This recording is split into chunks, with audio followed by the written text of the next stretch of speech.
melihat kejadian seperti Februari ini melaksanakan seleksi untuk dipersiapkan bagi anak-anak yang memiliki potensi. Jadi banyak waktu Itu. atau dengan Enggak kayak enggak batasan-batasan. Permasalahan bukan bagaimana cara menyajikan Ke arah ini maksudnya digiring ya ke arah sial grooming itu. Padahal tidak ada maksud ke sana gitu. Ada beberapa siswa juga yang lain. Jadi nggak cuma itu, cuma yang lebih up gitu dia. Gitu. Sial grooming itu nggak tahu sama sekali. Itu mungkin ya salah satu kebodohan saya lah, ketidaktahuan saya terhadap bagaimana sih cara bermedia sosial yang baik itu gimana. Saya belum tahu itu. Makanya mungkin kedepannya ini jadi teguran atau pembelajaran buat saya gitu, bagaimana cara bermedia sosial yang baik.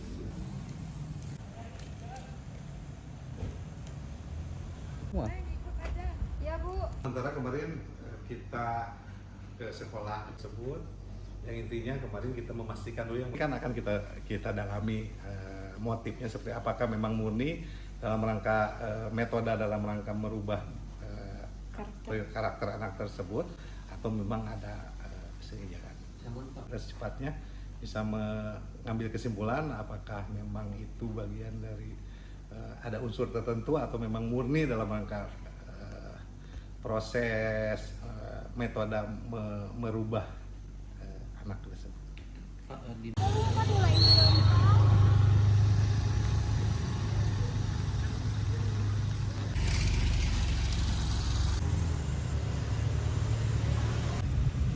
Ya, child grooming ini adalah sesuatu yang dalam tanda kutip tabu bagi Indonesia selama ini. Tetapi ada seorang perempuan yang bernama Aurelie Moremans yang mengeluarkan buku e-book secara gratis begitu, yang berjudul Broken Strings, Fragments of a Stolen Youth, bagaimana masa mudanya dihancurkan bukan hanya dirampas.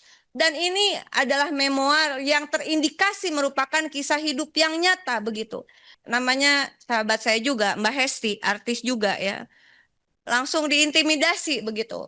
Dan tidak ada satupun negara yang kemudian saat ini saya kira untuk bersuara. Oleh karena itu kami dari fraksi PDI Perjuangan menyetujui agar bintang yang nyangkut di anggaran Komnas HAM dan Komnas Perempuan untuk segera dicabut agar bisa bekerja lebih optimal. Yang kedua adalah kami juga sepakat dengan Ibu Dewi Asmara. Terima kasih, sangat luar biasa memperjuangkan agar Satker dan anggaran Komnas HAM dan Komnas Perempuan dipisahkan supaya masing-masing memiliki kekuatan yang lebih baik begitu ke dalam maupun keluar. Yang juga tidak kalah pentingnya adalah tadi kalau menyimak apa yang disampaikan oleh senior-senior di Komisi 13, khususnya yang disampaikan oleh pimpinan Pak Sugiat, betapa pentingnya relasi antara Komnas Perempuan, Komnas HAM, dan Komisi 13 ini. Kami juga sama, kami sangat berharap kita benar-benar menjadi mitra yang strategis bahwa Komisi 13 jangan hanya diingat ketika mengajukan anggaran saja, tetapi juga ingatlah kami bahwa kami ini di sini adalah mewakili juga masyarakat untuk memperjuangkan hal yang sebetulnya menjadi inti dari apa yang diperjuangkan terkait hak asasi manusia, yaitu warga negara Indonesia, khususnya juga perempuan dan anak begitu, yang kami juga menghadapi hal yang sama di daerah pemilihan kami masing-masing setidaknya. Oleh karena itu, saya sangat mendukung tadi dan mudah-mudahan juga saya bisa ikut untuk kita save, selamatkan Ibu Saudah, Nenek Saudah tadi yang disampaikan oleh Pak Jos Rizal dari Sumbar 2 fraksi PAN dan juga Pak Sadiku dari fraksi Nasdem. Rasanya hal-hal seperti ini, anggaran itu bisa kita tambah asal kita bermitra strategis ya untuk menyelesaikan kasus-kasus seperti ini. Saya rasa Mas Willy ini adalah sahabat saya lama ketika kami jadi aktivis, juga teman-teman yang di depan ini adalah senior-senior saya dalam memperjuangkan HAM di Indonesia. Nah, yang berikutnya adalah izin saya ingin menyampaikan dari apa yang tadi disampaikan oleh para senior di Komisi 13. Menurut keyakinan konstitusional saya, bukan menurut keyakinan saya saja.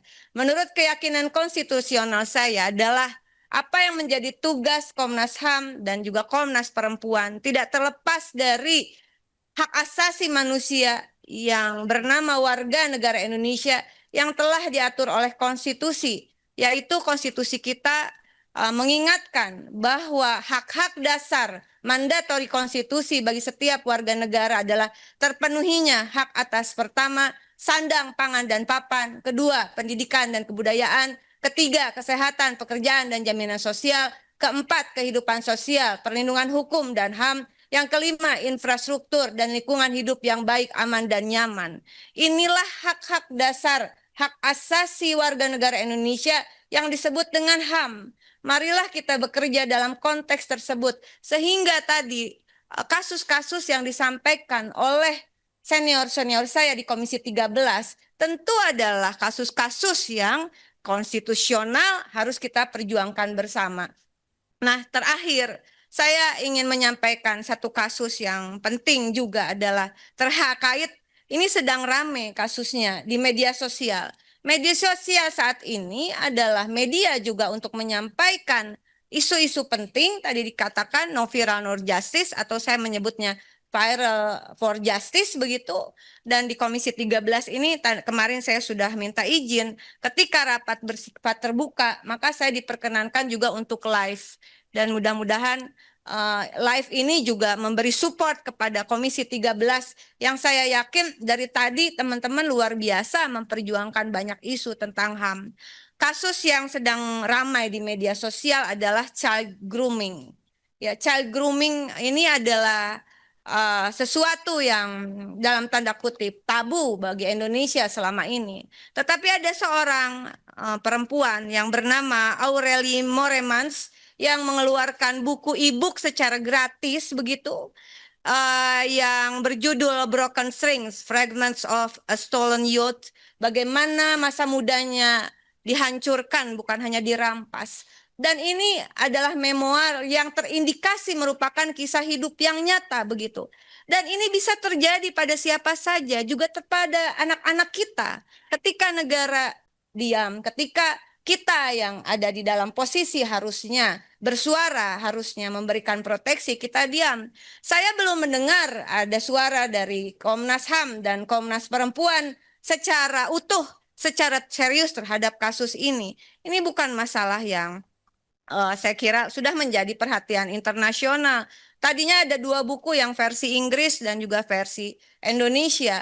Lalu child grooming ini bukan tindak pidana yang berdiri sendiri, melainkan modus operandi, prosesnya sistematis ketika pelaku atau groomer membangun kedekatan emosional, kepercayaan, dan ketergantungan pada anak atau remaja.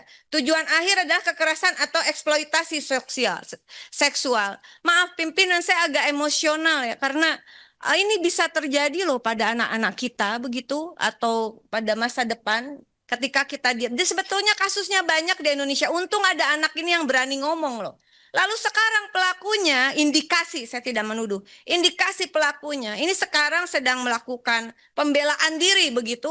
Dan ini rame setiap hari, Mas Willy, kalau bisa dilihat, saya kira itu terus-terusan indikasi pelaku melakukan pembelaan diri seolah-olah normalisasi terhadap bagaimana kekerasan terhadap anak, ada pembujukan di situ, pernikahan, indikasi ada kekerasan seksual dan sebagainya yang cukup sadis saya kira. Dan dalam momen berharga ini, di hari pertama saya bertugas di Komisi 13 dengan support dari pimpinan tadi, pimpinan juga mohon dukungannya terhadap kasus ini. Apakah mungkin kita memperjuangkannya bersama? Ada yang mencoba membela, langsung diintimidasi, Ibu. Kasus ini langsung, namanya sahabat saya juga, Mbak Hesti, artis juga ya. Langsung diintimidasi begitu. Dan tidak ada satupun negara yang kemudian saat ini, saya kira, untuk bersuara. Oleh karena itu, berpijak di negara hukum, ada undang-undang perlindungan anak, ada undang-undang penghapusan kekerasan seksual. Ini ketuanya adalah Mas Willy. Waktu itu saya inisiator, tapi bisa gol itu karena ketuanya adalah Mas Willy saat itu di Balik. Terima kasih Mas Willy. Dan kemudian juga ada undang-undang ITE di sana, kemudian ada undang-undang di KUHP, bahkan di KUHP baru begitu juga diatur persoalan ini bahwa bisa ada hukuman berlapis. Nah, saya tidak tahu bagaimana caranya. Mungkin nanti kita buka ruang diskusi dengan Komnas HAM, Komnas Perempuan secara khusus tentang child grooming dan libatkanlah kami begitu. Sehingga kami juga bisa melakukan edukasi kepada publik. Sekali lagi saya mohon dukungannya agar kita mengangkat isu child grooming ini yang berani dibuka oleh Aurelie Moremans, dan kita tinggal melanjutkan perjuangannya. Jangan dibiarkan kemudian yang terindikasi pelaku itu berkoar-koar. Saya kira kalau perlu Komnas Perempuan panggil dong, atau kalau boleh dipanggil ke sini ya, karena menurut saya dia campaign soal child grooming. Kalau seperti ini caranya, normalisasi terhadap kekerasan seksual atas nama pernikahan berbasis keyakinan agama dan seterusnya. Nah, pimpinan, mohon maaf kalau saya di hari pertama tapi bicara panjang lebar, karena ini masa depan anak-anak kita. Saya kira saya mohon dukungannya dari semua pihak agar proses child grooming ini bisa diusut tuntas dan pelaku dan yang terindikasi pelaku bukan berkoar-koar, tapi mari kita buktikan KUHP baru ini punya taji bersama Komnas HAM, Komnas Perempuan, dan Komisi 13. Beri sanksi yang setimpal sesuai dengan undang-undang yang berlaku. Terima kasih atas waktunya. Wallahul muwaffiq ila aqwamit thoriq. Wassalamualaikum warahmatullahi wabarakatuh. Subscribe, share, like, and comment. Subscribe, share, like, and comment. Subscribe, share, like, and comment. Subscribe, share, like, and comment. Subscribe, share, like, and comment.